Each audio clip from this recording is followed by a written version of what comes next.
And we are live. Welcome to a new episode of All Things Xbox Podcast. Now, Logan will be here in a minute. Discord is having its issues, and computers in the 21st century are still terrible, no matter what hardware you buy, and mics are just awful because technology's crap. Anyway, we have an interesting show today. There's been so many topics go live in the past, 4 hours. Some crazy stuff, some speculation, rumors. The Xbox Digital Direct, or I should say Developer Direct, is right around the corner, and everyone's anticipation's up in the air. People wondering what's going to be there. Is there going to be any surprises? But we will get there eventually. We have a lot of topics to cover, but first up, I'm going to go over what I've been playing before Logan joins the show. And I highly recommend this game I'm about to talk about is Avatar. I've been talking about Avatar for the past 2 weeks on Twitter. It is, what a game. If you like open world games with trees and living amongst wildlife, it's great. It's great. It's I know I said it before, but hippies will love this game. But generally, if you're an Avatar fan from 2009 and the last film that came out in 2022, this is a incredible film. I should say a game. Get them mixed up quickly. But it's a great game. People have been saying it's like Far Cry. It doesn't really have much Far Cry in there outside of the outpost system, but you'll notice that if you follow me on Twitter, I tend to talk about a game I'm playing as long as I'm playing it. So Avatar, I'm probably going to be playing for the next 2 months on and off, and that's just what I'm like with games. But with Avatar, this is a huge game. I'm almost 40 hours in, and I'm about 33% into the game, apparently, which is crazy. It's such a good game because we've been playing games, open world games, with forests for over a decade now, 2 decades. Morrowind I'll go back to, and forests always looked good, back in when they released. But if you look back, things like Oblivion, for its time, Oblivion was mind-blowing, absolutely mind-blowing with how it made forests, right? But if you go back to it, the forests don't look so good. But Avatar is something else completely. It really is. It's something else because you have these trees that are hundreds of feet tall. You have 3D foliage all over the place. There's so many plants in this game. It's kind of jaw-dropping. Normally when you see plants in games like The Witcher 3, and I think The Witcher 3 is one of the best looking games ever made.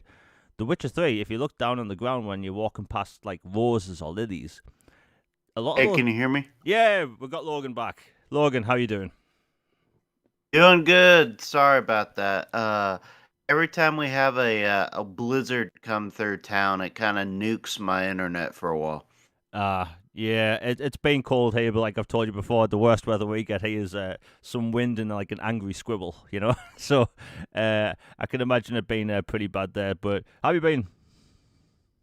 Been doing pretty good. Been enjoying a lot of RoboCop, and just you and everybody else was right. That game's awesome, and I really hope it and Avatar, the Star Wars games, some of the other ones, bring in a new golden era of licensed IPs, because it has been fantastic. I wasn't a big RoboCop guy to begin with, but playing through it, I'm like, you know what? I actually kind of dig this. I think I'll go back and watch the films. I'm really enjoying it.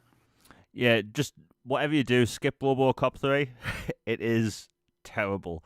The die-hardest of die-hard RoboCop fans will tell you that the third film doesn't exist. It is awful. And basically you can think of the game as the third movie. That's the way I like to look at it. But yeah, RoboCop, man, and I've also been playing that. RoboCop's incredible.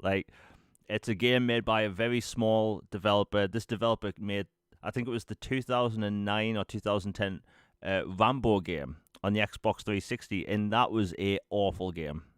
Absolutely awful game. It was an on-rails shooter, and it ran at 12 frames per second. I think Angry Joe did That's awful. Yeah, Angry Joe did a review at the time, and it was just a meme. And that studio, they went on to make Terminator Resistance, which is the best Terminator game ever made. It has the best version of the Terminator theme ever, and making RoboCop, it's clearly a bigger game with a bigger budget, and I think that studio, they have a great future ahead.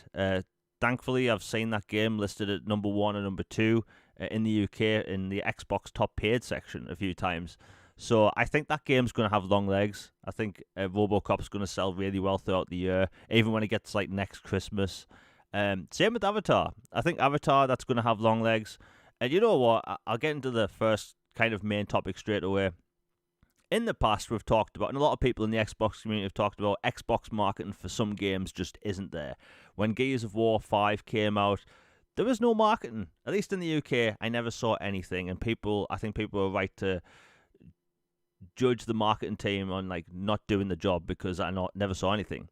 Well, Avatar, the most successful movie of all time, and Avatar: The Way of Water, the third most successful film of all time. This franchise, this multi-billion-dollar franchise that only has 2 movies, 1 comic, and some like smaller video games. We get this brand new AAA. Sorry about the police car going past. We get this brand new AAA open world Ubisoft amazing AAA game, and I've not seen any marketing for this game. None. Which is crazy because before release I was seeing all these dev diary things and it was some like really good marketing, but like as soon as that game came out, it's almost as if Ubisoft wiped their hands and said, okay, we good. So I think one of a few things, they had no faith in this game doing well and like performing well, with the fans and critics, or, and I think this one's maybe more likely, that they thought that the name Avatar alone was going to carry this game. Because they must have thought, hey, there's these 2 films, they've grossed almost $5 billion altogether. This game is going to sell without us even trying. And it's like, it's the 16th of January, and I'm still seeing no marketing for it. And the thing about Ubisoft is, I'd say more than any other publisher, they market their games longer than pretty much anyone else. Assassin's Creed, Far Cry, Rainbow Six, Ghost Recon, these games sell for months and months and months, like years even. And, they want expansions to sell well. They have 2 massive expansions coming this year, and they've said nothing, which blows my mind. I don't know, like Logan, in the US, have you seen any marketing on YouTube, television for the Avatar game? Not a peep, honestly. The only stuff I see is from people on Twitter or, word of mouth from, online communities saying, this is actually pretty good. Or, hey, you should check this out. This is not just Far Cry with blue people. Like, there's a little bit more juice to this. Like, it's pretty good. If you really like Avatar, check it out. Like, some of that, but in general, no. I've actually seen far more for their about to be released or just released via early access Prince of Persia than I have for Avatar. Yeah, it's funny you mentioned that because there's been marketing for Prince of Persia all over the place. And by the way, before Avatar came out and we saw anything else on Prince of Persia, I thought it was going to be the other way around. I thought Avatar was going to get marketed everywhere and Prince of Persia was just going to get, put out. And it's the complete opposite, which blows my mind. And by the way, I played the Prince of Persia The Lost Crown demo. Wow.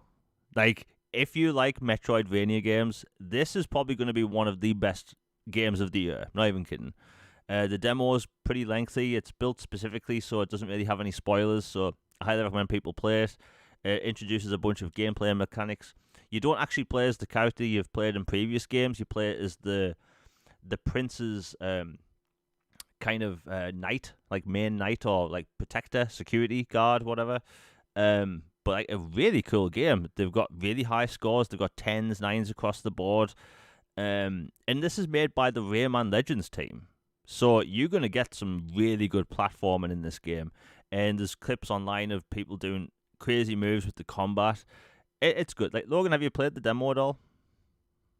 I haven't, but I'm absolutely picking this one up. I'm bummed. I think I missed out on the pre-order to get the Warrior Within gear. Maybe if I buy the regular version and then buy a digital upgrade, I can, pigeon work something together. But it looks incredible, and I absolutely want it. Yeah, it looks really good. And, we have a lot of Ubisoft stuff to talk about today because you just mentioned the pre-order thing. And Ubisoft does this thing where they have either a set piece of gear that's only available for pre-orders, or there's a mission that's tied to a pre-order a week before release. So when Assassin's Creed Mirage came out, I pre-ordered that game like I do with every other game. They're not going to run out of digital stock, so I don't pre-order games in advance. So I pre-ordered it the day before the game released, and it turns out you had to pre-order it a week or longer before to get I think it was called like the Hidden Ones like mission. So there's no other way to get this mission, as far as I know, unless you pre-ordered it a week before launch or longer, which I think it's a weird business practice. Like, I was willing to give them more money for the Prince of Persia skins in Mirage, but not enough to get the mission, which I think is crazy. And, Ubisoft, they get some flack. They get a lot of flack off people because of, like, some of their business practices. But some of their games, man, like, their games can be really good. And I think maybe that's why they get scrutinized a lot, because we look at Ubisoft, and they have so much potential for the games they make. They've made some amazing games. Like, even the past few years, Immortals Phoenix Rising, incredible game. Avatar, incredible game. This Prince of Persia game looks really good. I didn't like Far Cry 6 because I didn't like the way they did ammo in that game. I'll get back to it eventually, but I think, they're clearly capable of making amazing games. Assassin's Creed Mirage was a step in the right direction for the franchise. And a lot of the people that were sworn off Assassin's Creed for years are now like, hey, I'm back on board because of this game. And I don't know, like, they have so much potential, and they just make these weird moves that kind of make everyone angry. It just came out today. One of the higher-ups at Ubisoft said, we need to get people used to not owning their games. Now, that set the internet on fire today. Like, Logan, did you see that? Yeah. What is it with? Is there like a drinking game now or something for like execs, like in the media and stuff, for like saying, just blasting their own foot off with just dumb comments, like that end up enraging a fan base and losing them money, and then having to have an apology, or like it just, I don't know, it's like clockwork. Like, some of these people really need to get a some coursework in PR because they're terrible at it. Yeah, I don't know what's going on, and it's like it's the beginning of the year. News at the beginning of the year for the gaming cycle for people that don't know, ad revenue is at its lowest in January, which is why you see a lot of clickbait like from people, because that's just how it is on the internet. But like you have these people that work at Ubisoft and Rockstar, which we're going to be talking about in a bit. Like, the dumbest things come out at the beginning of the year. And will there be any blowback off this? We had a time where people are a bit skeptical of the digital future. We've talked about this many times. I'm mainly digital now just because it's convenient. Like, honestly, if most games came with a paper manual and like a little map like they used to, I'd be almost 100% physical still. But it's because it's just convenient in the UK to own games digitally. And then Ubisoft, like, their service, their subscription service in the UK is way more. I think it's almost double the amount of Game Pass Ultimate. And for the amount of games you get there and the amount of games they come out with every year, I don't think Ubisoft's streaming service, or I should say subscription service, is worth anywhere near the amount they charge. Maybe if you want to play one or two of their games, subscribe for a month, play them. But I think out of all the subscription services, I think EA Play is clearly held up by Game Pass Ultimate. Ubisoft service, I never hear anyone talking about it. And I honestly don't think many people subscribe to it. At least in the UK, I've never seen any ads for it. Nobody really cares. And to see Ubisoft come out and say that, it blows my mind. Because what's funny is when I go to a store that sells games, used games, I'd say Ubisoft games are probably the least amount traded in. Like, I never see Ubisoft games. No Assassin's Creeds, no Rainbow Six, no Ghost Recons. They're games I think people buy them and hold on to them. And then they just want people to, just stay subscribed to their service. Because if you look at Microsoft, people look at Game Pass and go, oh no, it's the digital future and stuff. Microsoft still advertises games for you to buy, and Microsoft said they want you to buy their games still. It's just having them in the subscription service is an option, but Ubisoft's kind of gone the other way and said, hey, we don't want you to own your games. And people today, they've lost it, and rightly so. Rightly so, because, like, how many times in the past year have we heard about certain games getting delisted? How many times have we heard about servers being shut off, meaning you don't have access to those games? And, like, you look at the online only games. Granted, maybe there's no player base for those games anymore and they've shut down the servers for a reason, but it's the fact that maybe people bought into those games or bought microtransactions into those games, and that money's basically, what, flushed down the toilet? And, I understand the skepticalness, if that's a word, about the digital future, or only digital future. I think, like I've said before, we have one more generation left of physical media, and that's that. And, speaking of physical media, Logan, as you know, last week we were talking about how in the US, I think it's Best Buys, they stopped selling physical media, right? Is it Best Buy? Yeah, Best Buy and then Target is effectively yanked all their Xbox stuff, if not most of it, and quite a bit of their PlayStation and other games as well. Yeah, well, in the UK, it turns out Game, which is our major game retailer, they are officially ending game trade-ins, which blows people's Hmm. minds because that's how they make most of their money. So, uh, whoever runs that company clearly don't know how to run any business. Like I did business at college, and even I know like what they doing makes no sense. Bear in mind, for people that aren't from the UK listening, let me tell you, in the UK we had two major companies. There was Game, which was basically our equivalent to GameStop, and we had Game Station. And Game Station was really nice. Right, you had new games, used games, you had boxed PC games, you had video game merchandise where you could buy action figures, posters, T-shirts, and even like a little retro selection in this like glass cabinet where you could buy Game Boy games, Nintendo 64 games, all that stuff. And it was a really nice experience when you walked in. And plus, they had a carpet that wasn't sticky, which was amazing. So, and all these game stations always had nice stuff. They always knew what they were talking about. They were always well educated in gaming, and you always got what you wanted at a great shopping experience. Well, in like 2012 or something, Game bought out the entire company. And if you live in the UK, you know that a lot of games and game stations were right next to each other. So basically, they bought all these stores and cannibalized their own business. Boom. And then they shut down like 50% of the stores in the UK. Most people buy their video games from Amazon now, and you have this dying company trying to stay afloat, and they clearly don't know what to do.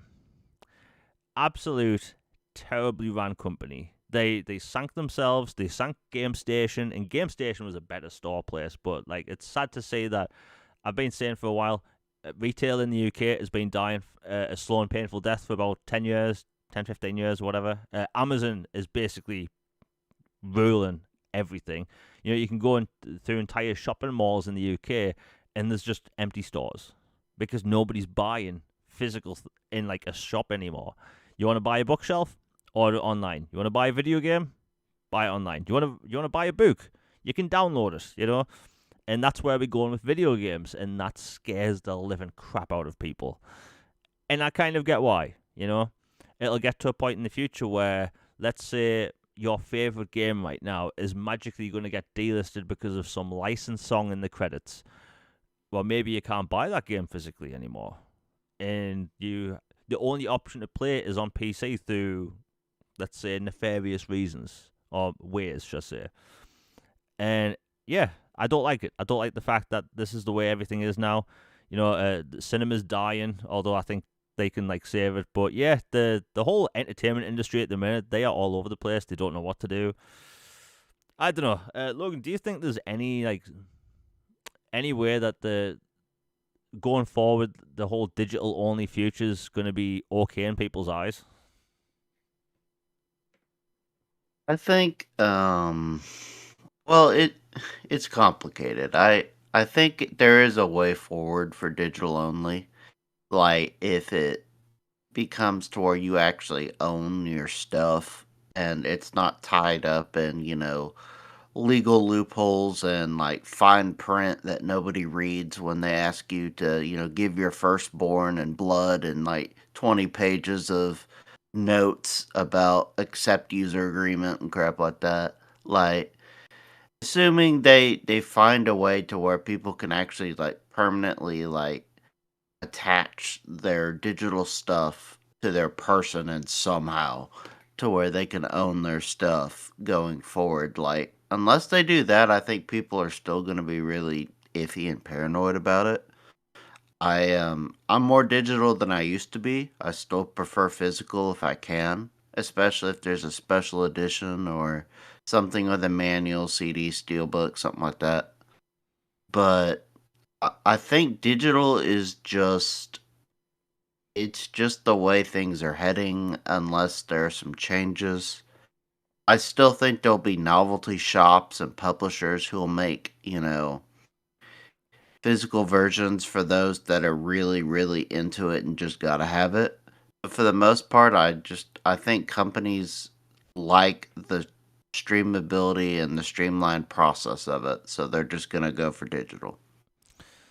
Yeah, I think you're right about the whole like being these like one-off releases or these companies that do special releases of physical games. Because look, we've both said this before, and I think a lot of people in the media have said this, that the PlayStation 5 Slim has the detachable disc drive. They only have to manufacture one kind of PlayStation, and then you just have the disc drive either in the box or without, and it's an option. Well, I think next generation, Xbox, they're going to have a detachable disc drive.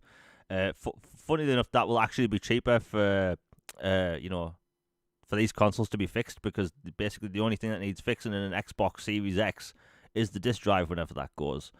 So I think that'll be the way, and I think that is the next generation. It's the final generation of physical media, and I hate it. I think having a boxed copy is just nice. I like having a thing on my shelf. That people still see this value in owning the thing. But we'll see. And speaking of owning crap, when it comes to physical stuff, it just came out today that Red Art Games is now going to start doing physical media, which I thought was kind of ironic, because Ubisoft announces the service thing where they want people to not own the games, and then you have this indie kind of physical game maker coming out of their way saying, yeah, we do Xbox games now, because Xbox has been criticized in the past for having this sort of high barrier to entry for physical copies needed, and it looks like over the past year and a half, Microsoft's lowered that amount, where other companies can make low amounts of discs. I will say this though, I think some of the companies that do the limited run games, right? I never see limited run games Xbox copies actually get released. They get announced, but I've never seen them released. Maybe I'm not looking hard enough, but people wanting their physical games for a while for Xbox, and now it's like I just never see them. Maybe that's just me, but hey, it is what it is. I just think we had a weird point, because this new generation of consoles we have now, they released at a time where people weren't wanting to go to stores, so people are now more than ever conditioned to go, hey, I'm going to go to Amazon, or hey, I'm going to just buy this game digitally. Like, for the most part, I was 50-50 when it came to physical and digital, and then the pandemic happened, and I was like, you know what? I don't need to own the thing on my shelf. I just like to. But, hopefully things will get better. We're just about 27 minutes into the show. If you're enjoying it, please like, share, and subscribe. It really helps the channel out when you do share and all that stuff. Liking does help the algorithm and all that stuff. Super chats are live if you want to support the show and want anything read out or answered. Anyway, Logan, we've talked about this before. Embracer, they are a big steaming pile of crap of a publisher. I should say a publishing arm. A corporation that owns like 10 publishing arms.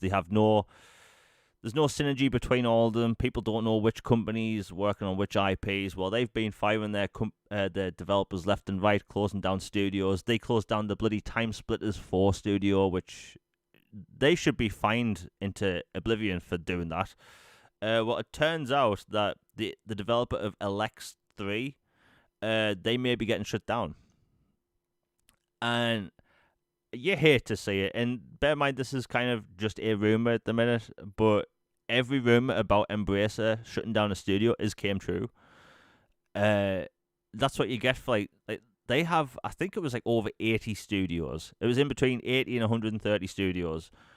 and none of their games really chart well at all. Like they don't have microtransactions. It's one of the reasons why I actually talk up Embracer Studios, because they put out single player content. There's no microtransactions, and they are fairly consumer friendly. And it just seems like on the back end, like the Saudi deal that the Embracer had fell through. You know, they bought up the Lord of the Rings IP, which I don't know what they're gonna do with that. And yeah, it just looks like they may be gonna let go of another big studio. And the thing about Alex is one of those games that's classed as Eurojank, and I hate that term, but we all know what it means, right? And Alex is one of those games where they put out a fancy CGI trailer, and then when the game came out, the presentation of it wasn't really that good. Yeah, this is going to sound weird. I've never told Logan this. I think games can look cheap or expensive based on the font they use in game. That might be a wild take, but if I see a plain ass, you know, Microsoft Word font in a game and it looks like they haven't done anything with it, I think, okay, that's a cheap game. That's probably the weirdest take I've ever had, but fonts, for some reason, set me off. I'm like, okay, this is a cheap game. I don't know what it is about it, but it's sad to see about Embracer's, like, setting these studios, like, out in the I don't know, Logan, what do you think of the whole situation? Because it seems like every week now for the past 2 months we've talked about Embracer shutting down a studio. First, let's do a little psychoanalysis on this. This when did the text issue start becoming a problem? Just, but for real, like, I agree with you. Like, honestly, if I see like janky font on books or scrolls, or you know, this gets into almost the fanboy, like, toxic troll territory, but, like, like, when Halo Infinite was about to come out and people were analyzing the fruit in the stands and, like, stuff like that for, the Bazaar multiplayer map and stuff, and, to me, like, it's not a huge deal, but especially if I'm in an RPG or a game that I'm spending, like, tens of or 100 hours in, like, the background stuff, if it's done well and, like, really pops, it helps. Like, there's just something about it that really helps. Like, oh, there is some generic looking blue can over there. I assume that's a Coke or a Pepsi or something. Versus it's like, oh, in your environment, you see it. It's like some brand name they've come out for this universe, and you see little grooves on it or dents in it, or like the little details do add up and matter. Like, shout out to all the devs and stuff who get that task and putting the dents in the cans, or the good font on books and stuff, because like, you're appreciated and it does matter, and like it does help the quality of a game and the overall immersion. Okay, back to Embracer. Like, this is gonna this is gonna sound disparaging. It's not meant to be. I'm just gonna be blunt and honest. Like, basically, it feels like whoever is in charge just went clearance shopping and went to, bargain bins or grab bags that have a whole bunch of random names in a bag, and you buy them, and then you come home and you open it and you pour it out, and this is the studios you ended up with and the IPs you ended up with, and you try to make it work. And it's clearly not working. They've been the grim reaper of the industry this past year and a half. I mean, EA shudders at their track record right now. It's like, it's psycho. And I feel really bad. And I totally understand the idea that people working for their publishers are probably looking over their shoulder right now. Like, it's not good times in Embracerland. Yeah, I think that when it comes to like Embracer, they just need to get the act together, because like firing all these studios and these people, that they're not going to make any more money. They're just going to make it worse. And I've said before, they don't like, look at EA, right? We've talked about this before. EA, they basically make all their money off FIFA or whatever they call their game. I always forget, football FC or whatever, and Madden and Ultimate Team. Like, the reason why Mirror's Edge Catalyst released and exists is because Ultimate Team makes so much money, and like all these studios, I'd say maybe Sony just doesn't, because they don't really have a live service outside of, you know, what's going on with GT Sport or whatever that's called in the baseball game. But like most other publishers have this big game that sell lots of like microtransactions, and they have battle passes and all that stuff. Like Ubisoft, their Rainbow Six game, that's getting updated constantly. And, you know, Halo for Microsoft, you know, you have Activision doing their thing. And Embracer, none of their titles really do that. They always put out these single player games, and they kind of do work, and some of them don't. But like, they never get marketed outside of their initial CGI trailer. I do praise them that they do actually collector's editions for every single game they put out, which I think more companies should start doing. But yeah, it's bad. I really hope things get better. But the thing is, they have endless potential. The amount of intellectual properties they own the bloody Tomb Raider IP. You know, they own the Soul Reaver, Legacy of Kain IP, Deus Ex. Like, the fact that they haven't remastered Deus Ex yet blows my mind.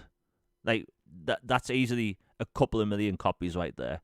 Even though it's backwards compatible, I will shell out however much they want to charge. I'll be realistic. If they put out a £49 remaster of Deus Ex Human Revolution, I'd be there day one. I think millions of people would buy that. But they are turning into the THQ that died in 2012 or 2013. Whenever THQ died, they're making the exact same crappy choices. All they have to do now is release a U-Draw tablet, and then have a success on a Nintendo device, and then make 4 million devices for other consoles, and then they'll have them sell.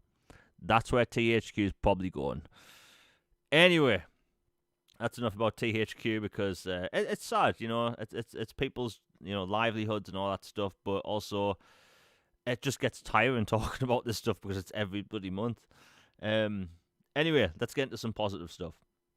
So Final Fantasy XIV, that's coming to Xbox in the summer, which is really cool. People have been wanting that for ages, and honestly, I can't wait to play it. I've been looking for an MMO that would grab my attention, and I just can't find that. I tried Neverwinter when that came to console. I just couldn't do it. It just didn't suit me.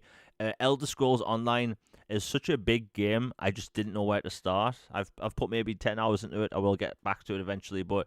And the cool thing about Elder Scrolls Online is that if you like Skyrim, how it looks and how it plays, you're pretty much getting a new Elder Scrolls game. You can play most of that content single player. I've put probably about 50 hours into Star Trek Online. And by the way, you can play Star Trek Online 100% for free. You can play every storyline in Star Trek Online for free. You just have to put up with the absolutely horrendous user interface. But if you like Star Trek, that's an option. But I just want an MMO that grabs my attention, because I've been wanting an MMO on console that gets my attention for years and years. That's why I keep port begging Star Wars The Old Republic, because I know for a fact I would play that every day. You know, World of Warcraft, I think that will eventually come to console, I think, in the next year and a half. But Final Fantasy XIV is coming in the summer. Square Enix did put out early in the month that sometime in February we are getting the open beta for the game. And for some reason, the Xbox Newswire team, they accidentally tweeted out the article today for when the thing's meant to go live. So obviously I went on Xbox Live immediately and started searching for the Final Fantasy XIV beta. It's not on there. I tried every permutation for open beta and Final Fantasy. It wasn't there. So it looks like we're going to get an announcement soon. I don't think that'll be something in the developer direct. That's more of a first party thing and a second party thing. But Microsoft, they've shown over the past year that they are willing to make some decent-sized announcements on their Xbox Newswire. Logan, I know you've said before that MMOs don't really interest you, but do you think you'll be trying out the open beta at all when it drops?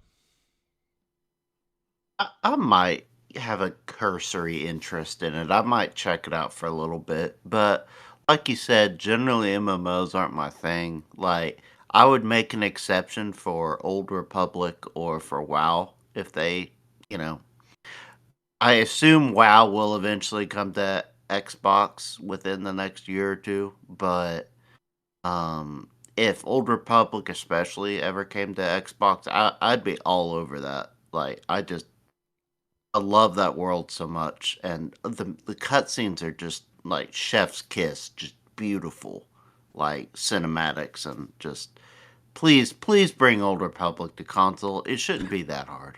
Yeah, one of the reasons why I keep port begging the Old Republic, like you can go on YouTube and watch those cutscenes for the Old Republic are possibly some of the best looking cutscenes, like cinematic cutscenes I've ever seen.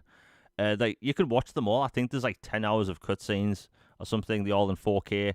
And the thing is, I think I know a lot of people would like the Old Republic, the MMO, simply because it plays like KOTOR, and it's an MMO. So I think people would just get on board with that. But with Final Fantasy 14, I think. Look, people are obviously going to say, look, people need to support this game to get future Final Fantasy games. The truth is, that's not how it works. The online thing is a completely different player base and like how people act with games. Like, there's people that play MMOs, and that's what they play. They play nothing else. They invest all their game time into that game. I think on Xbox, they're going to have a decent sized like player base for that. But I also think that Square Enix, they do know, and people at Xbox know this, people that want Final Fantasy on Xbox aren't specifically looking at the MMO. They want something else, which we'll be talking about later. But yeah, it looks like we're going to be getting news soon. And if you're like me and you put tweets and drafts, I don't think the announcement for the official beta release date will be that far off, which is pretty cool. And again, we're going to be talking about Final Fantasy again in the show in a little bit. Now, okay, I didn't want to talk about this because I don't like talking about media outlets, but let's talk about IGN. IGN are one of the big, IGN are one of the biggest media outlets when it comes to gaming. They are basically the Sky News or whatever you want to call it of gaming. That's probably a bad analogy because at least Sky News try sometimes. IGN have consistently made mistakes over and over and over again, specifically when it comes to Xbox stuff. And something beautiful happened last week. It was beautiful. It might have been early. Yeah, I think it was late last week. So they put out an article saying that, look, it's 2024 and Xbox finally has games, blah, blah, blah, blah, blah. And they got community noted on Twitter, which was beautiful. Now, the thing is, if you get community noted on Twitter, you don't make any revenue off that post, meaning those millions of impressions they had off that post didn't make any money. And it was a straight up lie. We've all said 2022 for Xbox was dry. They like all their games got delayed. Like even Phil has said in interviews, like 2022 was disappointing. 2023 they had a lot of games. A lot of different kinds of games, lots of variety. 2024, in my opinion, is going to be even better, and we're going to be talking about that soon. But you have IGN, the biggest media outlet. They have to be, in my opinion, media outlets, whether it's gaming or anything else, they should be flat out even, right? Report news, do not give opinions. I've always felt this way. Like, why do we have media outlets giving opinions on topics like this? Anyway, before we continue with this first super chat of the day, thank you very much, Nick W, for the $4.99. He says, can't spell ignorant without IGN, worst media outlet. Look, I know you retracted the message, but you're right. You're right. IGN, it's their responsibility to tell people the truth and be even, but they aren't even. They aren't on any level, and that's a major problem. Like I was saying, I don't think any media outlet over any topic should be leaning one way or the other, right? Like if it's an Xbox-centric media like outlets like Windows Central, like even they like actually are honest about things.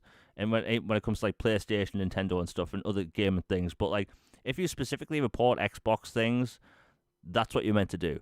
IGN's job is to tell everyone the truth about everything, and they put out these little clickbaity things during like all the time, and they lie, straight up lie. There was an interview. It was more of a panel about a month ago or so, where Destin Legary and a few other people from IGN were talking, and one of the guys from IGN said, "Oh, Xbox has no games." Oh, sorry, but that's what the fanboys say. It's like, why are you saying that? You don't need to say that. And like Logan, you obviously saw that clip, right? Yeah, I unfortunately saw that cringe cast. That was really bad. Yeah, it was bad, and it's like, why are you doing that? Like, it's not your job to say that, and it happened like last year. I think it was about in September or something. There's probably longer than that. And this was probably the biggest mess up for IGN. And I think this is the big turning point where people are like, you know what, I'm going to block IGN. IGN are really unprofessional. Is that over the course of like 24 hours, they were putting out these big articles and listings of games. So Lies of P, which was announced to come to Game Pass, and nobody was talking about Lies of P like in media before the Game Pass announcement, before me. Also, we have another super chat by $4.99 by Nick W. Once again, never apologize for typos. Typos always like if you see my Twitter, it's full of typos. Autocorrect gets me daily. Anyway, it says had a typo. I meant put the worst media outlet ever. And you're right, Nick W. By the way, never apologize for typos. I get them all the time, and thank you very much for the $4.99 again. IGN's awful. Their presentation, like I think IGN were really cool back in like 2009 to 2012, but ever since they've been the absolute trash fire. Their presentation is awful. The fact that they have an Xbox podcast that doesn't really seem like an Xbox podcast, and any pushback from anyone, you just get called names. And like I was saying, Lies of P announced to come to Game Pass. Nobody else was talking about Lies of P other than me on Twitter, because I find out about all these like niche games, and then I talk about them, and then they become mainstream because they advertised. Not because of me, but they just mainstream then. But anyway, where am I going with this? So Lies of P wasn't listed for Xbox, even though the Game Pass thing was the big news. Sea of Stars was announced to go to Game Pass, and the PlayStation service day one, and they didn't list Xbox again.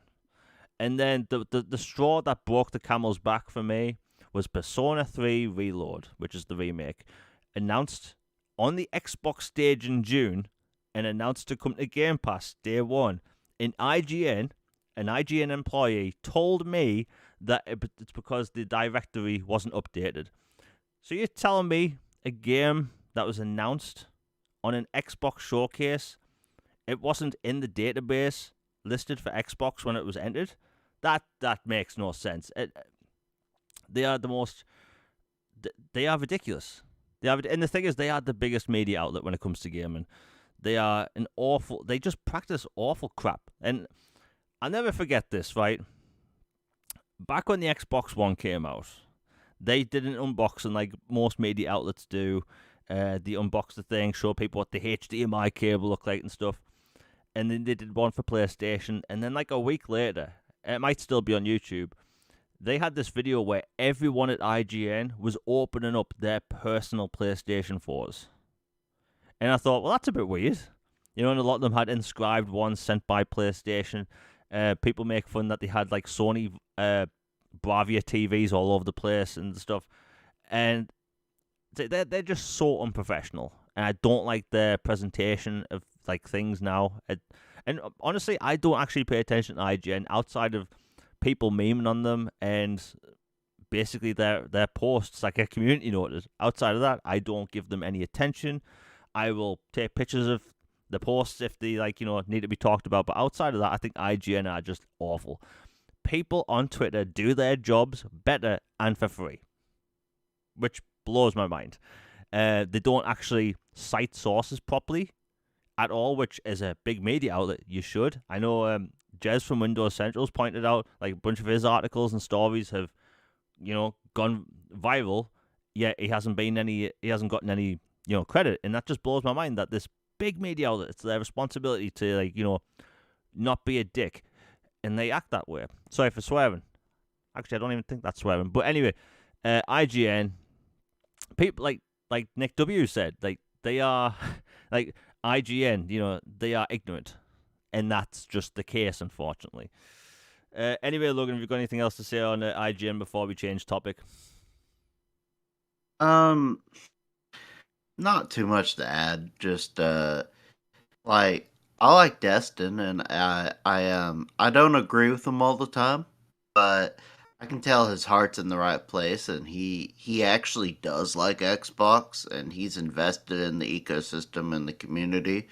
So he'll always have my respect, but a lot of the other stuff, to be blunt again, why not put people who actually like something in charge of covering something, or at least people who don't despise something?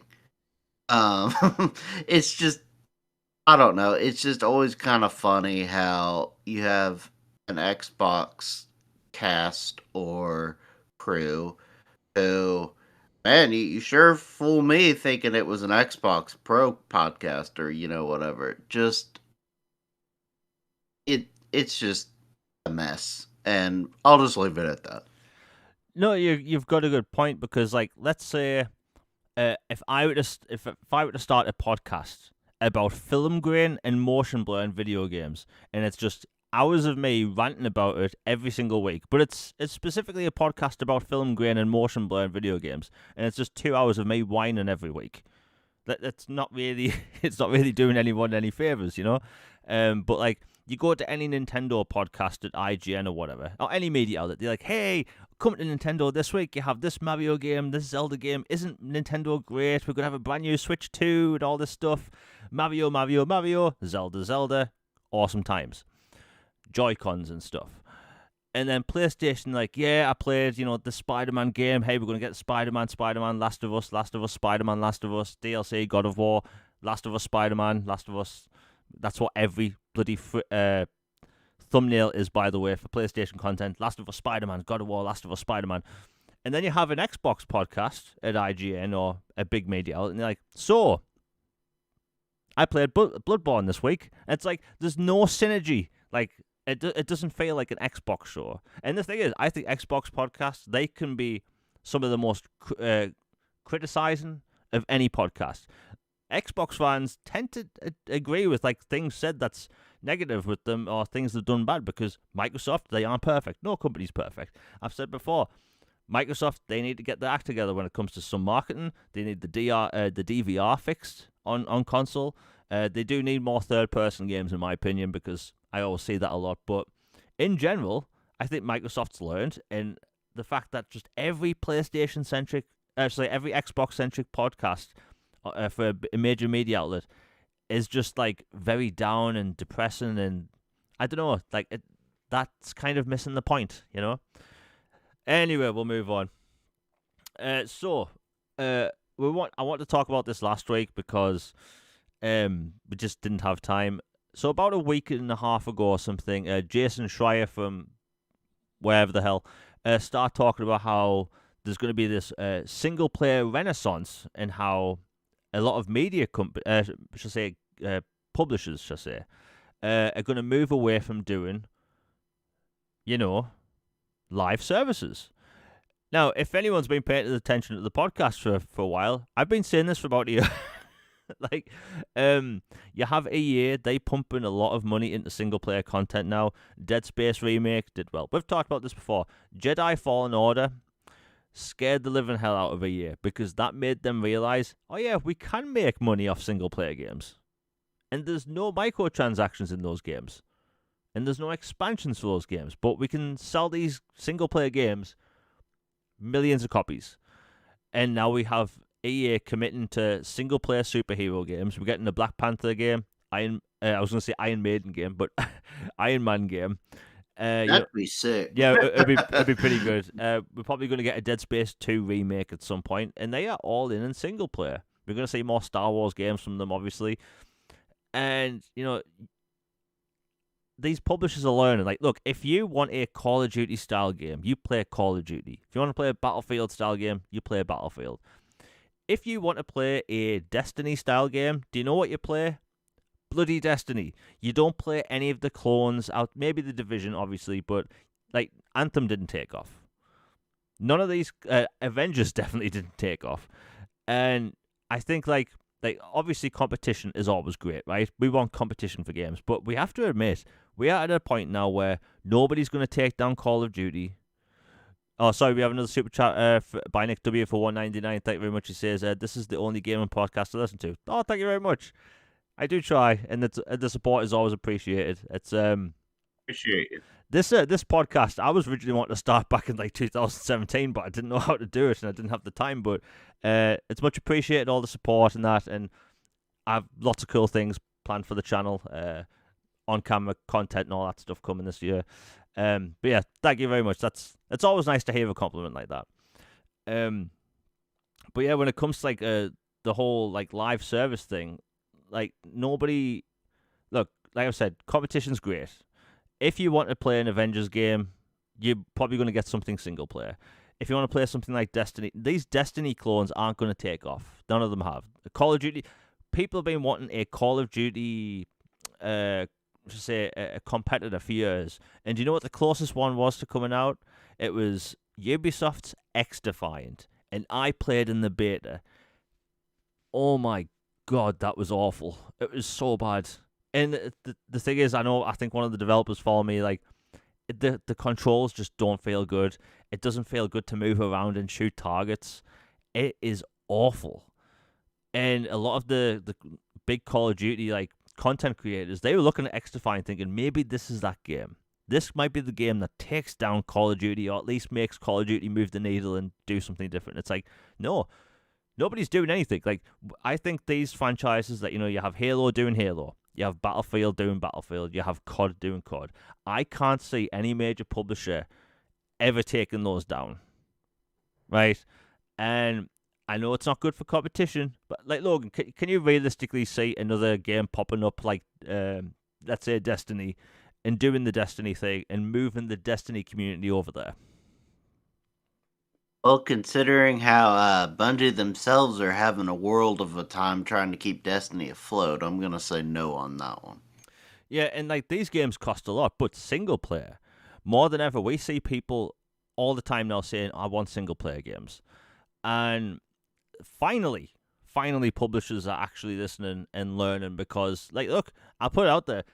I've said before on the podcast, and I've said this a few times on Twitter, I was literally addicted to GTA Online. Like, literally addicted to it, where I was thinking about it whenever I wasn't playing it. I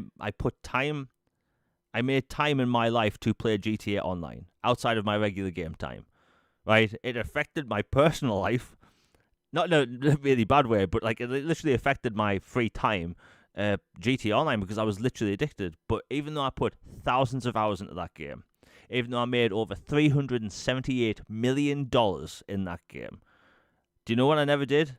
I never bought shark cards. I never bought a single microtransaction. So those thousands of hours I put into that game, Rockstar never made a dime. It's because one, I will not buy microtransactions, and two, I don't think supporting games that way works, at least for me. So like, I'm all for single player games. It's like, why am I so excited for Xbox, right? People say, oh, he's an Xbox fanboy, but no. The truth is, I like single player content. Microsoft were always known as the dude bro shooter box, and now more than ever, most of their games, and I'd say close to all of them, are single player. Nobody gives a crap about multiplayer anymore unless it's one of the big games. If you look at all the games in Game Pass, most of them are single player games. You will have like the occasional co-op game like Vermintide and all that stuff, but nobody really resonates with multiplayer outside of the big ones. Like, I put it like this. This is going to make me sound like a really big casual at the minute. I play a certain multiplayer game every week. with two of my friends, and it's called Fall Guys. like, like I'm not a competitive gamer, but when it comes to Fall Guys, I'm competitive. I turn into Dr. Disrespect. I say things that my mates don't want me to say. Not really bad things, but I swear a lot when I play Fall Guys. And that's it. And I don't invest any money into Fall Guys. I bought my Battle Pass with Microsoft points. Again, never spent a penny on microtransactions. I think the days of multiplayer is kind of going out the window outside of the big ones. Like, Logan, can you remember in the 360 generation when, Modern Warfare took off in 2007, and all these other like game developers, they start putting multiplayer modes in games? Like, you remember with BioShock and Dead Space? Yeah, it was like astronomical. Like, I know, I know. It's like if there's a drinking game, it's like 360 reference, but um, yeah, it was crazy. Like Modern Warfare blew up. I remember Call of Duty 4 comes out, and it's like, oh my goodness, modern setting, just this gameplay, this story, everything's incredible. And then this multiplayer is like, oh my word, this is incredible, and this is gritty, and this is tough and fast, and it's evolved so much now to where you have Nicki Minaj, Naruto kicking somebody like a chipmunk across the map while somebody's got a laser sword in the corner, and it's like I don't even know how this is Call of Duty anymore. But like back then, like yeah, it was the start of it all. And people make jokes about the horse armor from Oblivion, but like during that era was like the foundations of what DLC and expansions and everything came from that era, and it's just madness to see where everything has gone from since that point. Yeah, you're funny. You mentioned the horse armor thing.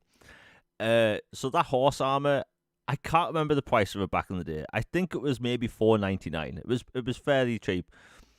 For like a DLC back then, and people lost it. And I saw recently that Star Citizen, they have a bundle for $48,000.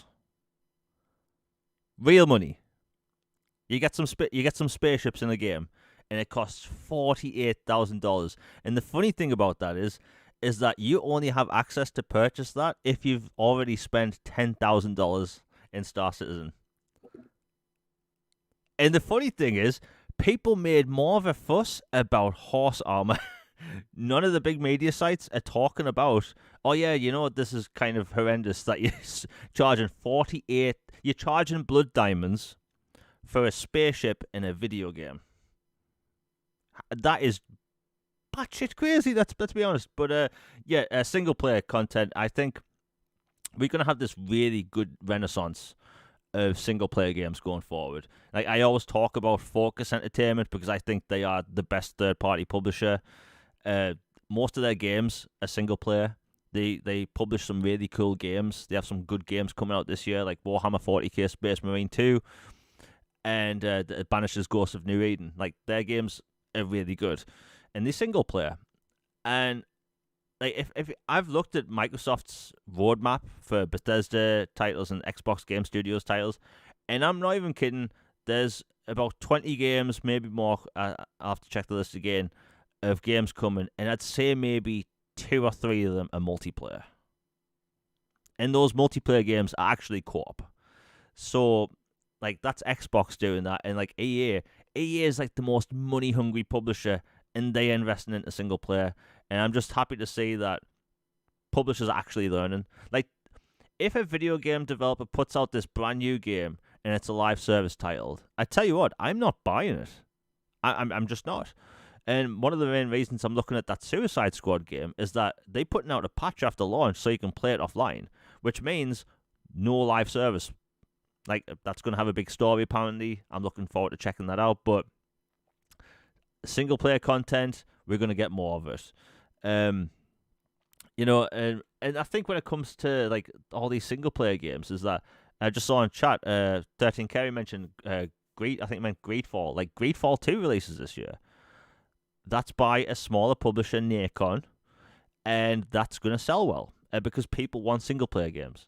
Like, if, I don't know, let's say Nacon tomorrow said, hey, we're going to release this live service Terminator game, and I love Terminator, I'm already out. I don't want any part in a live service game. I'm just done, right? But if you say, hey, I'm coming out tomorrow with a single player Terminator game, I'm already there, and I haven't seen a screenshot. It's like people that follow me on Twitter, you'll know that I go absolutely nuts when these single player sci-fi games get announced, like that Exodus title. Like, we've seen seconds of gameplay, and it's a single player game, and I'm already there. As a consumer, I should be waiting until it gets reviews. Maybe I'll get a review copy or whatever, but I'm already there. I'll admit, I'm a nerd for that stuff, and I need it, and it's single player. I'm kind of done with multiplayer. I play Call of Duty with one of my friends, and I play Fall Guys, and that's it. I don't care about multiplayer. And thankfully, the industry is shifting to a mainly single-player standpoint. Like, Logan, like, I know you're not really big into multiplayer, but what's your opinion on the whole kind of industry shift to, like, moving away from just doing these live services constantly? I think it's a godsend, and it's about time. The industry has, in particular, the gaming industry has always been like have these studios focused on chasing trends and fads, like battle royale or skins or microtransactions or battle passes or season passes or map packs or um like you know just randomly shoehorned in multiplayer modes that make no sense for that game. Like, I remember the Tomb Raider reboot with multiplayer. It's like, why is there multiplayer in a Tomb Raider reboot or Dead Space or like BioShock? Like, this isn't even a franchise about that. Why are you putting that in here? And like, you remember back in the day, the original Wonder Woman actress. I cannot remember her name, Linda Carter. but she yes, she did that video with campaign with Bethesda to save single player, and that was when, but it towards the end of Bethesda being independent because they were really hurting because everybody was wanting companies to jump in on this fad of multiplayer, and then they tried, and lo and behold, some of their worst experiences ever happened during that era. Like Fallout 76 is great now, but my goodness, that was it was a bit of a mess when it launched. And same with Wolfenstein Youngblood and some of these games where they just cobbled together some stuff or put some features in that was not their bread and butter and what they were traditionally good at. And there's a difference between expanding beyond your comfort zone to try new things because you want to, and you want to, flex your creative muscles and try to expand and bring about new experiences versus, well, crap. All these other studios are doing it. I guess we got to do it too, even though we don't like it or we're not about it. And I'm just glad it seems like the era is finally ending in regards to this, NFTs, and all that other nonsense. And speaking of NFTs, did you see the latest artwork for Foam Stars today with the Needler at home versus like the Halo actual Needler? Yeah, that was it's bad. Uh, it's kind of funny because, like, NFTs was sort of this the big last push for these companies, where Square Enix was banking on it, Sega they wanted to do NFTs, and it just didn't work. Like, I remember when Ghost Recon and Breakpoint, they were like, "Hey, we've got these new NFTs. You buy this hat in this game, you can keep it, right? It's yours, and you can maybe sell it in other games." And you have these crazy people that don't know anything about games. They're like, "Oh, so I'm gonna be able to get this hat in Ghost Recon and play it and use it in Fortnite." It's like they have no idea. They're stupid, right? They stupid. NFTs just makes people's brains turn off. They see a JPEG and they lose it. And seeing that NFT art, and I don't know, like, thankfully those are dying a very painful death, which you just love to see. But like that foam stars art, the AI generated art, like, look, I use AI generated art for memes and stuff. I have some thumbnails where I may be using it, but like, I'm not taking a job away from anyone. And it's very obvious when you have this billion-dollar corporation and they investing in AI art. Like, it's very obvious. It's bad. Hopefully they'll learn, but yeah. Anyway, it's good to see a good move to like single player shift in the industry. And this is one of the reasons why I popped off not long ago about GTA. GTA 5 was originally going to have single player expansions, 8 of them. 8. And we were deprived of that because nerds went out and bought shark cards. Do you know one of the... That makes me so mad Yeah, retroactively, yeah. knowing that now. It's like, come on, man. Really? You got to buy $100 Megalodon card and I can't get an expansion with Franklin? Like, get out of here. Yeah, and the thing is, all the expansions were going to be around each character's powers. So Franklin had the slow mo drift, which the best power in the game. Trevor had basically just get angrier. And Michael had the slow mo gun mechanics. But man, like, we were deprived something special. Do you know we were going to get a Liberty City expansion for GTA 5? Like, when That would have been awesome. yeah, and it's so sad. Like, I think I could have cried that day. Not really, but like, inside that we 8 expansions. And bear in mind, outside of the initial copies of GTA 5, Rockstar have not received another penny from me. Do you know what they would have received money for? Single player expansions. But people had to go out and buy bloody shark cards. Really, really angers me. And speaking of Rockstar, they are stupid. They don't know what they're doing. So it came out. It came out today that Take-Two, the parent company of Rockstar, they are suing Remedy Entertainment for their logo. Yeah. So about 2 years ago, Remedy updated their logo. They've had the same logo for about 20 years, and then they changed it. It's more modern now. It's slick. I like their new logo. Personally, I preferred the old one, but the new one's good as well. And Rockstar's suing them. The ironic thing is that Remedy Entertainment made Max Payne 1 and 2, sold the IP to Take-Two, and then 10 years later, we get Max Payne 3 by Rockstar Games, and then skip forward another 10 years, where Take-Two and Rockstar hire Remedy Entertainment to develop a Max Payne 1 and 2 remake, and then a year later, sue them because of their logo. I'm sorry. Look, I know Rockstar, they probably have the best lawyers in the gaming industry. They have endless amounts of money. You can't own a letter. You just can't. I've never looked at the Rockstar art and thought, is that Remedy's art? I'm so confused. I'm a casual. Like, no. Nobody thinks like that. There's a pizza shop near me. They use the Spider-Man font, right? Now, that's a reason to get sued into oblivion, right?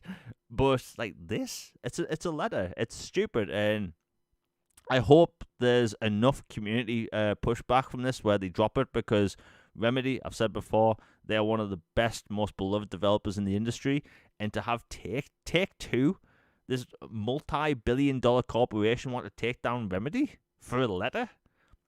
Bullshit. Absolute bullshit. I hate the fact that they're doing that, and like, we always used to look at Rockstar back in the day for all the really great games they made. They came out with like really new games every single year. Like during the 360 generation, we got a new Rockstar game basically every year.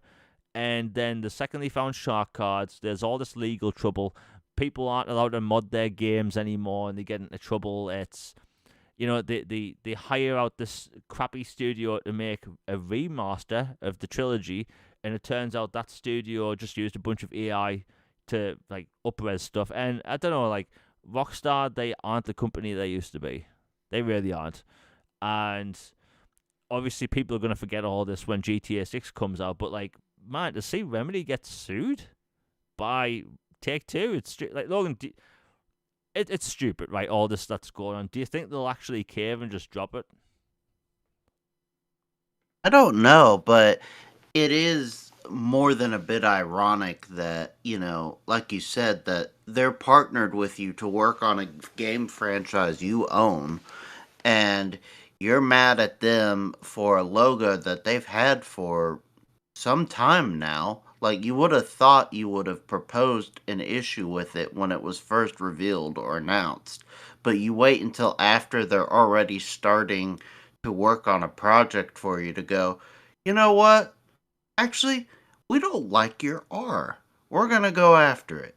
And it says remedy with it. It's not just like, and the whole idea of being able to trademark a letter is nonsense. It's the alphabet. It's been in existence since, whenever they put it to paper, you know, everything. Like, it is set in stone. This is the alphabet. You don't own the alphabet. Like, come on now. And like, you can look at the logos and clearly see they're different. You have this jaggedy little R that's kind of serrated and almost kind of blurred and stretched, versus a very pristine R with a little star and a little silhouette box. Like, they're very different, clearly. The only similarity is they both have a big R featured prominently in the thing. It it reminds me of like when Bethesda, when they were in their kind of scumbag era, and they went after some smaller studios that wanted to use the name Scrolls or Prey of the Gods or some of this other stuff. It's like nothing you would ever confuse with The Elder Scrolls Oblivion or Morrowind or, their Prey series or whatever. But they decided, you know what? We're going to flex on these small guys and, make them change just cuz. Like, I hate bully behavior, and this is bully behavior. And it's just ridiculous, and it doesn't seem very smart. And it's really funny. This actually isn't the first time Remedy has had to change their name because of a dispute. Their logo. Like, I think in the 90s or early 2000s, they had to change their logo after Lucasfilm realized that their logo was actually pretty close to what theirs was. One of their old LucasArts or Lucas Game Studio logos. Like, you put them side by side, they were actually eerily close. I get why they had a problem with it. They said, hey, would you please change it? Remedy said, oh yeah, no problem. And they did. Did this just, I don't know, it just feels gross and unnecessarily petty to me. Yeah, it reminds us when OneDrive used to be called SkyDrive, because Microsoft had to change the name to OneDrive because we have a company in the UK called Sky, and they own every permutation of the word Sky, apparently. So yeah, these companies, they make weird choices. Hopefully, Take Two roll it back, because I just don't understand. Like, how do you work at Remedy and think, oh yeah, the company we're working for at the minute, they're suing us for our logo? Like, did Rockstar and Take Two not notice the R when they first hired them at the top of the letterhead? Like, I don't know. It's a weird thing. I think Take Two, they are just the worst. Arguably, I'd say worse than Embracer, but for a completely different thing. Anyway, let's move on. We've got some positive stuff to talk about. So, Stalker 2 got its release date announced today, completely out of nowhere. It's coming out September 5th. Personally, I've been looking forward to this game for years. It scratches the itch I want, that single player first person shooter. It's an immersive sim with horror elements. I can't wait for it. They did say originally it was going to be the first quarter of this year, but considering their situation with development, I think people can forgive them. The game looks fantastic. That game's going to be launching day one on Xbox Game Pass. I'm going to buy the game anyway, just because I think of, like, if you buy a game, if you play a game in Game Pass, obviously it's support. Microsoft paid the developer to get the game in Game Pass, but I think I'm going to give them the extra support because, like, everything that's going on. I'm looking forward to it. Logan, do you think you'll be playing it when it comes out this September? Absolutely.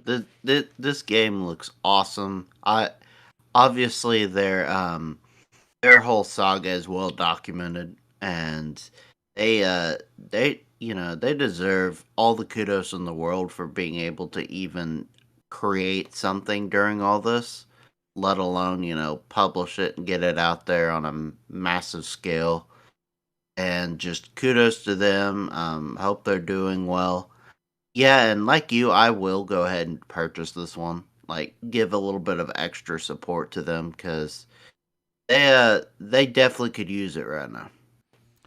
Yeah, I think that they obviously need the extra support, and like I don't know how they've made that game in those conditions. I put it like this: I haven't been able to put out last week's video because I burned my hand. They've made an entire game during a war. It's like that. That's really commendable. Like I don't know how you do that, but I'm sure the game's going to be great. People have been looking forward to this forever. It was teased years ago after the first game came out, and the first game was absolutely massive on PC, especially in Europe. So hey, I wish them success. And the game, it's going to have a multiplayer mode, but they haven't talked about it. So I'm interested to see how that's going to play out. It's actually going to have multiple single player expansions. Now, if you're like me, you like single player stuff, that's great. This game is arguably it's an impressive game because it's Unreal Engine 5. It's using all the latest features. It's a massive open world, forest and all that stuff. Yeah, it's going to be a good game. I think people are going to love it. But yeah. Oh, and also Frostpunk 2 just got announced today that it's coming to Xbox Game Pass when that comes out. It's obviously going to come out on PC first and then console. I completely understand that's the type of game that is very PC centric anyway, so it kind of makes sense, and I think that's pretty cool. I really need to get and play the first one. The problem with me in RTS games and those types of games is that with the limited time I have to play games, I'm choosing, do I play this game or that game? And RTS games, even though I used to love them back in the day and I still want to play more, I don't have enough time to play them, which is a bit unfortunate. You know what? Let's get into the major stuff. So, Final Fantasy VII Remake. The endless tale that just never comes to an end. There's been speculation and rumors for years. I know for a fact people are fed up with all of the speculation and rumors about Final Fantasy VII Remake. That is the big one, right? When it comes to Final Fantasy 16, I'll put this out there. I have not followed that game at all. I haven't watched any trailers for Final Fantasy 16. I know nothing about it other than that the lead actor, the lead voice actor for the game is funny on Twitter. That's it. Because I've purposely stepped away from that game. I don't want to pay attention to it just in case I want to play it on my console. Maybe one day I will get to it. But anyway, Final Fantasy VII Remake is blatantly the big one. Back in August, when Final Fantasy XIV was announced for Xbox during the big Final Fantasy show, Phil Spencer came out on stage, and basically the head of Square Enix said, look, we're going to commit to Xbox. There's going to be more Final Fantasy games coming to Xbox. And that made everyone go wild. I'm pretty sure I had a thumbnail at the time for the podcast which had a Final Fantasy VII Remake character in. And that is the big one. It came out during the court case with the FTC that Sony has it in their contract that it will never be on another platform, which kind of made people think, okay, it's never happening. But people still wonder why. Why? Like, there's still rumors that it may come to Xbox. The term end of life for a game doesn't necessarily mean like eternity, right? So the whole end of life thing for PlayStation and Final Fantasy VII, there's probably a thing behind the scenes where Final Fantasy VII is technically never going to be on Xbox until a certain time runs out. It happened with the original Final Fantasy VII, right? If you go, and I've been the only nerd on the internet saying this for the longest time. If you go back to 2015, I think it was called the PlayStation X PSX, the showcase, they start playing a trailer for the original Final Fantasy VII, and the head of Square Enix came out on stage that night and said, this game will never go to any other console. Fast forward to 2019, it gets announced for Xbox, Switch, as well as Final Fantasy 9, 10, 10-2, 12, Final Fantasy Maxima, and Final Fantasy Portable HD. Those all got announced for Xbox. But remember, Final Fantasy VII was never going to come to Xbox. So that's why I think people maybe have some hope. I think there's a time limit on each game, right? So Microsoft, I don't think they can talk about Final Fantasy VII Remake until Rebirth is out on PlayStation. I think that's next month, and it's had its marketing. It's sold its maximum amount of sales in the first few months, and then maybe I think Microsoft and Square Enix can talk about it because, like, Logan, let's be honest, right? The Final Fantasy 14 coming to Xbox, it's a big deal. It's great, but people want that 7 remake. Yeah, 14 is big for the community and those that are really into MMOs or that type of experience, but the one that people have been really, really, pinning hopes on is 7 and the ensuing sequels and 16 and the pixel remasters like those. And you gotta think eventually the deals with Sony or whatever will eventually expire and they will bring it over. Unless there's some contract out there that is written in perpetuity, which would be pretty intense, but it's not impossible. I would say that it seems the tides are shifting, and I used to think it just was never going to come to the platform. Now I think there's a decent chance. I'm still not convinced it will be, but I do think the door is open now compared to, chained and locked up and boarded up like it was, I'd say, up to a few years ago. Yeah, one of the other reasons why I keep thinking it might happen, excuse me, is that after the whole court case thing came out, Phil Spencer was asked during, I think it was Gamescom Expo, that he was asked, like, while he was sitting on the couch saying, like, they trying to work out something with, Final Fantasy VII. Even though it already came out, it will never come to Xbox. Jez Corden on Xbox 2, I think it was yesterday, like, said, like, he's heard it may be coming to Xbox. Like, back in 2019, December 2019, when I quote unquote rebooted the channel, the first video I did was about Final Fantasy VII Remake coming to Xbox because I, from a place I used at the time as a source, Final Fantasy VII was listed as coming to Xbox. So, like, that made me think then. That's why I made that video. And ever since, it's just this back and forth. Is it coming? Is it not coming? I will say this, though. If you say Final Fantasy VII Remake and Xbox in the same sentence on Twitter, it's like saying Beetlejuice 3 times. People will show up and get angry and weird. For some reason, that game sets people off.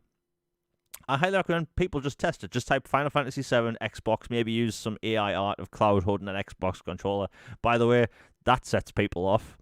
A picture of Cloud holding an Xbox controller. It sets people off. But, like, would it really be bad for the community? Like, it's a third-party game. Look at Persona. Persona has a active fan base now on Xbox that will get excited for the new games and play them and buy the merchandise and all that stuff, buy the soundtracks and all that stuff. Look at Yakuza, or I should say Like a Dragon. Like a Dragon has an active fan base on Xbox now. All of their games now come to Xbox. And, like, Final Fantasy could be a bigger IP. Like, why not put the 7 remake on Xbox and Switch too, whenever that's announced? And it doesn't really make much noise or make much sense because, like, it's Final Fantasy VII is a household name, right? It really is. And to say, oh, it wouldn't sell on Xbox because it's a JRPG is the dumbest thing I've ever heard. Like, Final Fantasy VII Remake, beautiful looking game. It's a household name. It's a remake of it. Like, Logan, we both know this. Everyone knows this. The truth about PlayStation and Xbox fans, they aren't too different, right? A lot of Xbox fans today were originally PlayStation fans. Like, Xbox hasn't been around forever. A lot of PlayStation fans back in the day are now Xbox fans. They prefer Xbox. I used to be a PlayStation kid, and then I played original Xbox, and I was like, oh, I like this controller. It might be the size of Jupiter, but I like this controller. And a lot of Xbox fans started on PlayStation, played Final Fantasy VII back in the day. So it's like, it doesn't really make much sense that, like, the whole argument of Final Fantasy not selling on Xbox makes no sense because the first mainline Final Fantasy game on an Xbox console was 13, which was extremely divisive. Reviewers they either loved it or hated it. Fans either loved it or hated it. And what was the next Final Fantasy on Xbox after that? The sequels to 13, which again split the player base even more. The next mainline Final Fantasy we got was 15, which split the player base and fan base once again because people either loved it or hated it. Thankfully, they fixed things with the expansions and updates, but it just so happens that every Final Fantasy game that Microsoft have ever had in their consoles has been one that fans have been split over. But 7 Remake, that would sell. And I look back and think they had Final Fantasy Type 0 HD. It was announced and released on Xbox One with no marketing. By the way, that game causes people to get motion sick if you happen to get motion sick. So I wouldn't recommend that game to people if you get motion sick. But Microsoft have never had a successful Final Fantasy game, a big one, launch on their platform that's been praised. That's just the reality of the situation. And by the way, I liked 13. I think 13 is a fun game. I loved 15.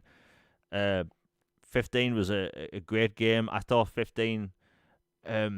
I made 15 unintentionally harder for myself because I went into the end game at level 19. So I struggled. Yeah. Yeah, I struggled with that fight against was it Bahamut near the end? I think I have nightmares about chapter 10 onwards from that game. But 15 I loved. I think there's this weird part of the Final Fantasy fandom that they are just terrified of having these games on Xbox. Yet in the past month, I've seen these people port big Hi-Fi Rush, Halo. Hey, let's put Halo on Switch. But the second you mention Final Fantasy on an Xbox console, it's like the boogeyman showed up and caused hell. That I do have hope for the game to come to Xbox at some point. And look, I've even had gameplay during the podcast. Crisis Core Anniversary, I should say Crisis Core Reunion. That game is phenomenal. If I think about it, I think Crisis Core may actually be my new favorite Final Fantasy game. It is so good. It's a great Final Fantasy game. It's 20 hours long. There was no grinding needed, and it told a really good and concise story with some really cool characters, and it also told some backstory to a game I played as a child, which blew my mind, And by the way, I always talk about that game on Twitter, and the top reply I get from people is, I would get Crisis Core Reunion if the remake was coming as well. And I completely understand that standpoint, because why would you buy the prequel to a game when the game isn't coming? And I don't know if I've told you this, Logan. May have before, but anyway. Final Fantasy VII Remake, people have been wanting it. I get Crisis Core when that came out. I think it was a year and a month ago or something. I got it for Christmas, I think.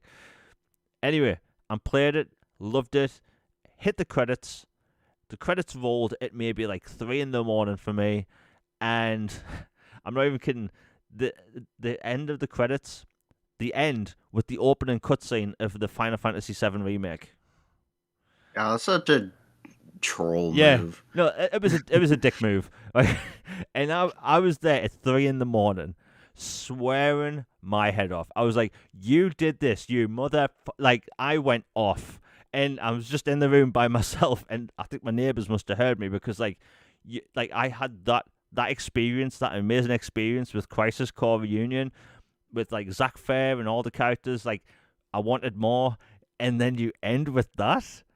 I was heartbroken. They did that to me, and I thought it was funny at the same time because it's you sold people on this, and you ended it with the opening of the remake. And by the way, DVR is turned off when the credits roll in that game. Maybe they didn't want people to either spoil the ending. It's not a spoiler because everyone knows it's a prequel, but the credits roll and it's the remake sequence. Now stick it, you assholes!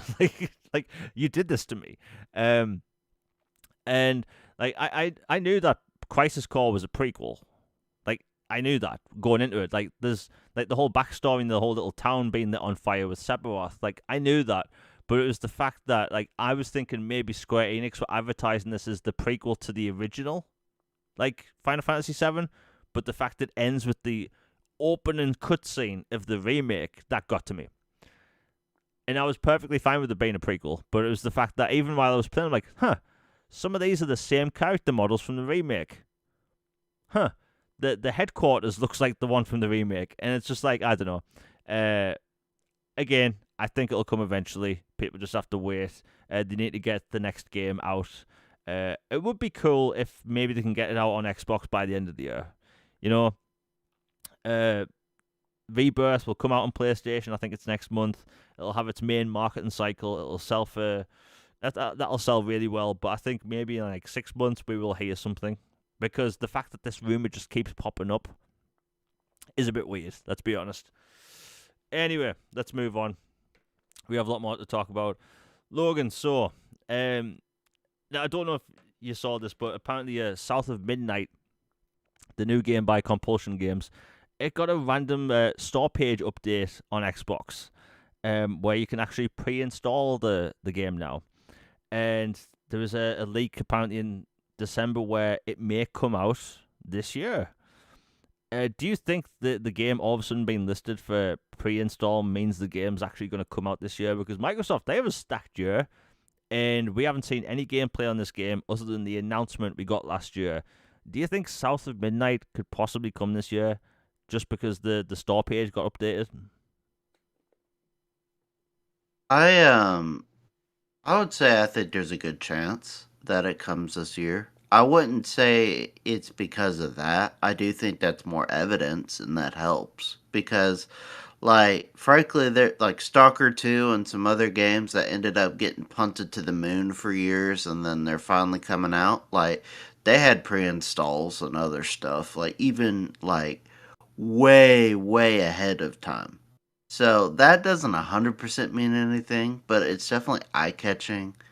The fact that they've been working on this since they wrapped up We Happy Few DLC years ago, and that, the studio is like at least double, if not like triple or quadruple the size of what it used to be when they were acquired. And and then the fact that, the Dev Direct is coming up, like, you know, um, it wouldn't shock me if it came out this year. Yeah, I know Microsoft has said to everyone that they want to get to a point where they release a major third party, or say a major AAA title, like once every quarter, because that's how you get people into Game Pass and all that stuff. If you look at it, like they pretty much going to be on that this year. Like I think that'll come out this year. I think We Happy Few came out in 2017, and then Microsoft bought the studio in 2018. So it's not too unrealistic to think that this could actually happen. I think that Microsoft really have to nail the timing this year because we'll be talking about HellBlade in a minute. Like, there's so many big hitters coming out this year. I think when it comes to new IP, Microsoft have to be really, really careful when they launch them because, like, look, Stalker 2, that release is, I think, 2 days away from Warhammer 40k Space Marine.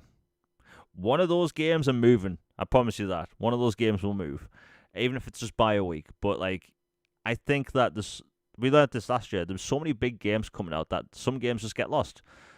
Armored Core 6 launched, I think, 2 days after Immortals of Avon. And Immortals of Avon just got lost in the dust, right?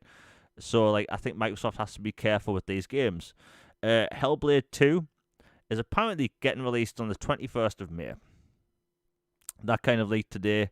I know, like, people have been saying, like, oh, like, this game's going to be announced then or whatever, but, like, if you look at Microsoft and their roadmap, and this isn't, like, a leak or a prediction, it just makes sense. Microsoft have this thing kicking off at the beginning of the year, where last year, every game that was announced during the developer direct or talked about released that year. And HellBlade has been the game that's been in development the longest. You know, it was the game that was shown off when the Xbox Series X was revealed. So, like, you only have to put 2 and 2 together to think, well, it's obviously going to be the first major first-party title by Xbox coming this year. So the May thing, I completely think that'll happen. Like, I think when it comes to HellBlade 2, people really want more third-party games. I say more third-person games because people do think Microsoft has a lot of first person games. I think Hellblade will scratch that itch. Um, I think that'll happen. Like, Logan, do you think the whole May 21st thing for Hellblade 2 that'll happen? Yeah, I think that game will is sooner than later, and I think midsummer like that, May is a good or start of summer. School's getting out. It seems like a perfect time to drop a major title like that.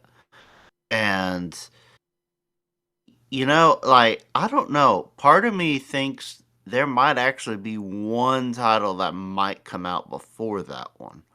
Um, there's been some odd buzz about indie maybe actually being ready to go before that even, which would be, wild to think about, but when you sit back and you look at the data and you look at how much time has passed and everything, Bethesda has a track record of announcing games and then releasing them pretty soon after they're announced, except for obvious, like, okay, yes, we are making Elder Scrolls 6. Shut up. We'll come back in a decade and show you it. Yeah. And Starfield, like, besides those, like, I remember Fallout 4, boom, a few months later, it's out. Fallout 3 wasn't too long. You know, Oblivion, all this, that's how Bethesda rolls. So to me, the idea of Indiana Jones maybe being the quarter one game for Xbox is not out of the question. Like I would totally get you picking Hellblade 2 as the first one that comes out, but I have enough of a I don't know. I have a feeling that Indy might actually come out first, but we'll see. You know what? That wouldn't actually surprise me, considering, like you said, they've been the quietest the longest. And I think, like, look, Machine Games, like, didn't Wolfenstein 2, the new Colossus, that was announced in E3 and it came out in October. So, Yeah, that's how Bethesda does. yeah. So, like, yeah, I can really say that. I can't wait to see Indiana Jones, to be honest. Actually, I'm going to make a little prediction right now. Uh, and this is more about the game and how people will react to it. The game will be good. People will think it will look good. However, this is just a prediction. The game will be first person, and there will be a unnecessary reaction online to it. Because like Machine Games, they are the Wolfenstein developer, right? If you've played, like again, game words I can't say on the channel, but you fight bad guys, specific bad guys. Wolfenstein games, like they've said, we like destroying people in first person in these games, go crazy with multiple, like, you can do wheel sniper rifles in those games, and it's crazy. uh I've always, when that game was announced, I always assumed it was first person because it's Machine Games, right? Also, we have another super chat by Nick W for 199. He says, I think Avowed is the first game to come out. I mean, honestly, I think any of these coming out first is a win. Like, I know there's a big eye on Hellblade 2 this year. Out of all of them that we've seen so far, honestly, I think I'm mostly hyped for Avowed. I love RPGs. I'm gonna be all over like Hellblade 2 and that, but Avowed for me, I love role playing games, and the fact it's not going to be this like 200-hour RPG, from what I know, it'll be like 60 or something, 30 to 60, and I think the RPG space needs more like that. That's why I talked about Crisis Core being great. That's why I love the Mass Effect games, because they are 30-hour RPGs, or the 50 if you want to spend your time doing every single thing in those games. But yeah, I think if Avowed comes out first, that'd be a great win as well. But yeah, thank you very much for the 199, Nick W. I I'm basically going to be happy with any of these games coming out first. Like Indiana Jones, again, I think it's going to be first person, and people are all of a sudden going to call it a bad game because it's first person, it's camera angle. Again, Machine Games, the Wolfenstein devs, making Indiana Jones. I never once thought it would be third person. Logan, do you think it'll be third person or first person? I'm going first. I am gonna be a punk and I am going to do a cop out answer and say it'll have both. I I think for traversal and parkour stuff, it'll be third person, and I think for combat and artifact manipulation and stuff like that, it'll be first person. Yeah, I mean, don't get me wrong. I think having both, and if you can get both to work, is the best thing for everyone. Like, look at Starfield. I was a bit worried about Starfield's third person combat because if you've played Fallout 3, 4, New Vegas, and like Skyrim, Elder Scrolls, if you play those games in third person, it's janky. Let's be honest, it's really janky. Um, but with Starfield, they nailed it. First person combat, it kind of feels like Doom, but in third person, it's really good. I played my entire playthrough of Starfield in third person. In fact, for when I went New Game Plus, I tried going first and I couldn't do it for some reason. Because that's how I just play that game now in third person. But like, I understand why people would want to see Indiana Jones. Like, if it's third person, am I going to be disappointed? No. Like, I love Indiana Jones. I want more Indiana Jones games. When I saw Machine Games, I thought, okay, first person, right? Just because of the developer. I think either way, it's a win because again, like, do you know how long it's been since we've had an Indiana Jones game, like a good one? It's been a long time. I think, OG Xbox. yeah, OG Xbox. I think it was called The Emperor's Tomb. Um, that is also backwards compatible, by the way. People can play that right now. I think it's fairly cheap as well. It was also given away for games with gold, so you might actually own it. But yeah, Indiana Jones, like, if that comes out first, Avowed, Hellblade, I don't care. I'm going to enjoy them all. There's also the other games coming out this year for Xbox. There's Towerborn, which Jez Corden says that will probably come later this year, which, hey, that's cool. There's Flight Simulator 2024, which there's been some confusion around. Actually, before we continue, we have another super chat by Hacky Sacks for $2. Thank you very much. It says, I could see Indiana Jones as third person like Deus Ex. That's a good thing as well. Like Deus Ex Human Revolution, when you go into cover or perform an action, like a takedown or whatever, the camera shifts to third person. If you're aiming from a cover, it's third person. So that could work as well. And by the way, Deus Ex Human Revolution, not even kidding, that's one of my, I'd say, top 10 games of all time. I adore that game, which is why I'm port begging for a remaster. But yeah, that's a good suggestion. I think that would work as well. But the Flight Simulator 2024, people think that's like an expansion. I've seen a lot of speculation online. Like, the reason why it's its own thing is because it uses a completely different model from what I've heard. When it comes to like the physics of like the vehicles, and that's all event based. So you can save people from mountaintops. Stop oil rigs from being on fire and all that stuff in this game.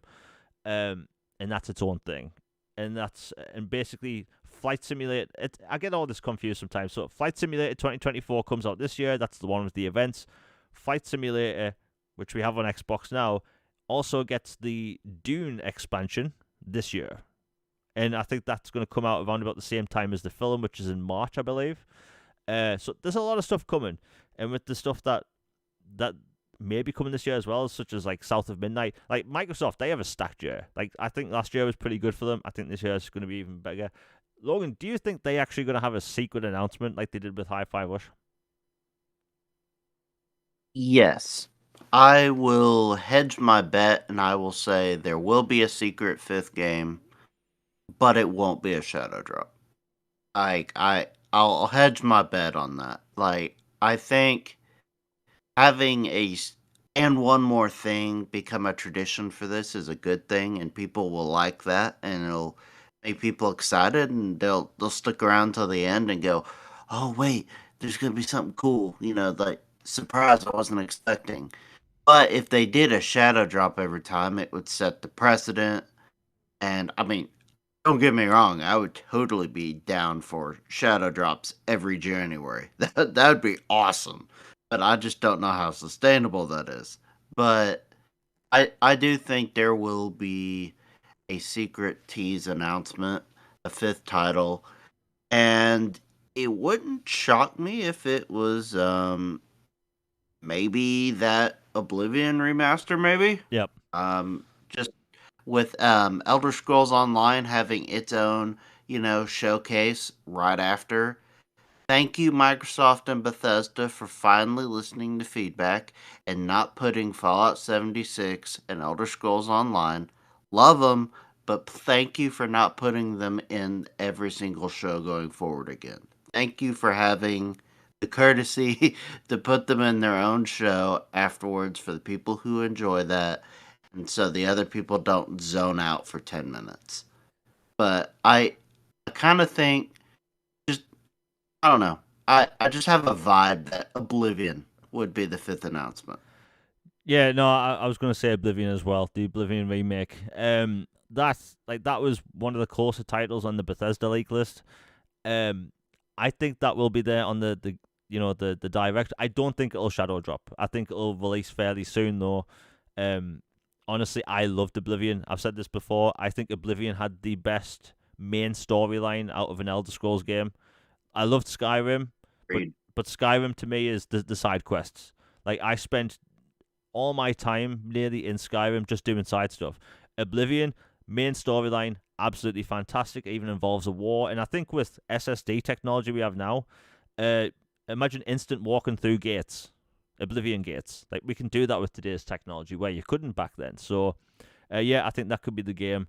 And like you said, the whole having Fallout 76, Minecraft, and all that stuff. Like we don't need that stuff during these showcases. And I'll be honest, like I said, I don't play live service games. I don't play Fallout 76 because it's a live service. Maybe I'll get to it at some point. But when I see one of these games during a Microsoft showcase, that's when I tell myself, okay, I'll make myself a drink. Because like I have a few minutes spare. It's just when I'm like, again, as soon as I see a live service, I stand back and I'm like, I'm out. I'm good for now. Um, and I think, Microsoft, all these rumors and like that leak list with the Oblivion thing, like that's a real list. It's not like some speculation off Reddit. Like that is a genuine It list. was court. Yeah, it was. Yeah, it was in court, and that was a document given out by accident. So like we weren't meant to know about those games. I would have originally have said Fallout just because of the TV show, but Fallout was listed for a year later, so it looks like we'll get Fallout 3 remaster next year.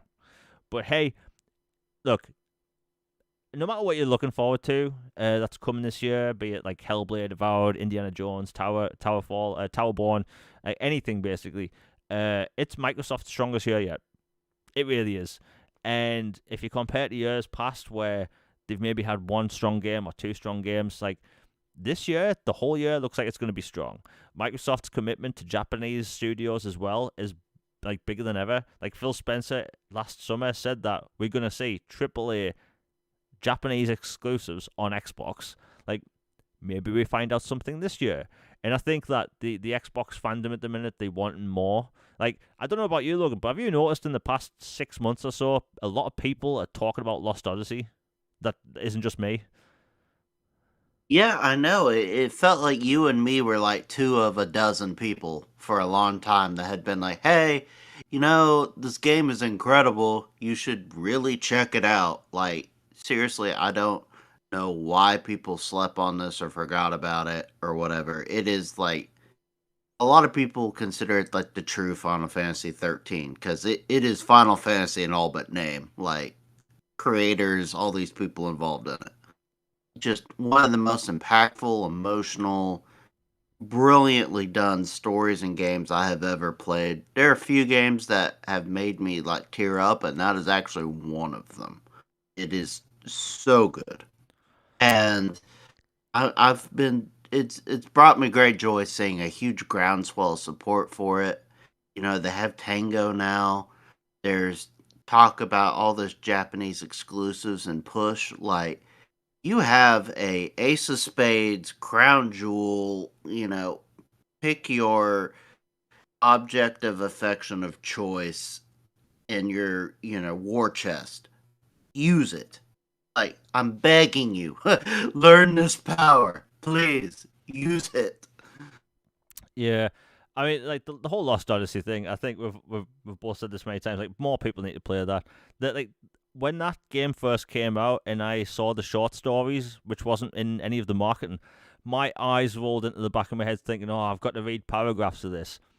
And then, like a few minutes later, after finishing the short story, I was like, wow, that was really emotional.